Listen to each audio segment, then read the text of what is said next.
It took a little too easy on the morning of my day off. I was totally late. Today was the day Rena and Mion were going to show me around Hinamizawa. Rena and Mion were already waiting at the meeting place. Kei-chan, you're late. Sorry. The show I was watching last night was really interesting. Blame that. Oh, so that's your excuse for being late? Oh my god. Oh, so that's your excuse for being late and keeping two girls waiting? Mi-chan just got here herself. Last night's episode of A Day in the Life of was interesting, wasn't it? She was just as guilty as me. Rena was carrying a pretty heavy-looking handbag. What is that? Mion answered my unspoken question with a wink. That's right, Rena really did make a picnic.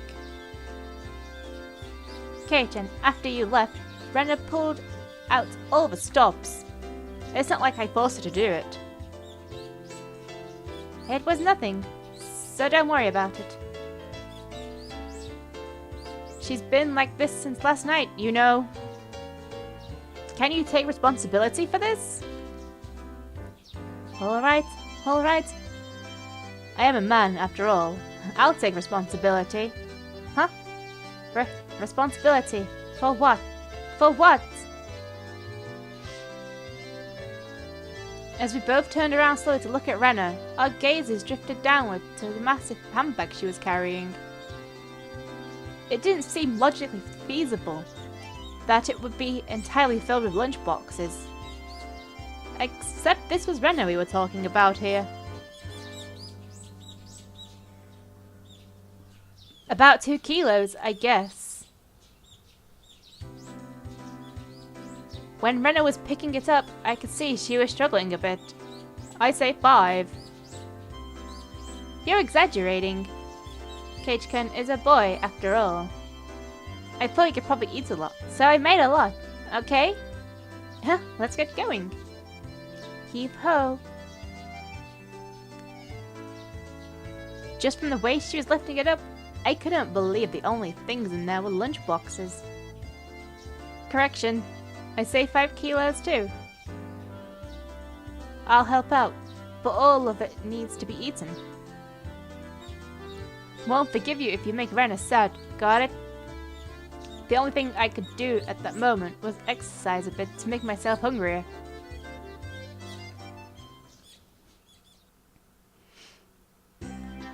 Having finished with the pleasantries, we began our leisurely stroll. A carefree walk, bathed in the gentle morning sunlight. I couldn't have even imagined something so wholesome existing during my time in the city. These were the boonies, after all. No slovenly desk jockeys, trudging to work on the weekends out there. It really was a nice place, peaceful and quiet. As sparsely populated as the village was, you could still run into people just by walking around. Good day. Good day. Oh, you would be Maebara-kun, I believe. My 2 companions exchanged greetings with everybody we ran across. All these passers-by even knew my name. When did I become this famous? We passed 3 people, and when all 3 people of them knew me, I started to feel a bit paranoid. It's a bit sad to say, everyone knows everyone since there are so few people here in Hinamizawa. So that means when an unfamiliar face walks by, they automatically assume that it's Maebara fella just moved here. Yeah, that's how it works out. It was a process of elimination you could only pull off in a piece like this, but it was quite effective.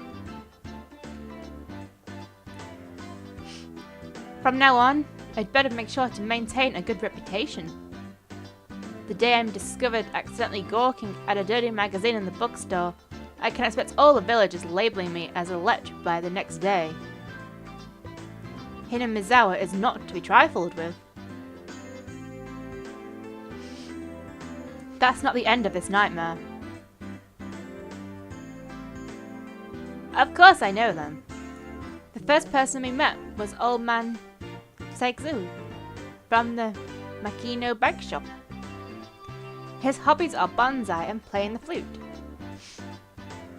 Next we met the grocer's second son, Daisuke-kun. His hobby is sharpshooting and he hopes to be an ace sniper in the future. And the person we just met was Mio-san, the nurse from the clinic. Her hobbies are birdwatching and photography. You know the names of everyone we pass by, and even their profiles. Seeing my surprise, Mion and Rena exchanged looks and burst into laughter. Well, yeah. We're not like the city where people hardly know their neighbours. Then let's try it out. You there, who am I? Aha! You're Keiichi Maebara. You say some mean things, but you're actually a kind, shy person. It's been 3 weeks since you transferred here. Your hobby is taking afternoon naps. Lately, you switched over to wearing boxers, didn't you? That's enough, that's enough! Boxers? Enough of that. Apparently, there is absolutely nothing you can keep hidden here.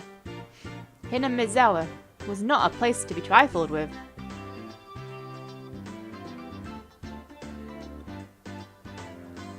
This feels more like you guys are showing me off rather than showing me around. That's right. We're parading around like this, after all. Don't you all think so too? That Kei-chan is fitting right in here, in Hinamizawa. The population in Hinamizawa is shrinking, so the villagers welcome anybody who's new here. I thought about brushing it off with something to the effect of, "You're kidding me," but I held it back. Had I ever greeted someone who just moved into the city like this before? Thinking about that made me believe that what they said wasn't a joke at all. We passed another person. Of course, we were called out to again, the same way. Oh my, good day. It's wonderful seeing you get along. This lady here is Fujishima-san. Good day. Oh my Maebara-kun. How wonderful for you having a lovely girl on each arm. How are you?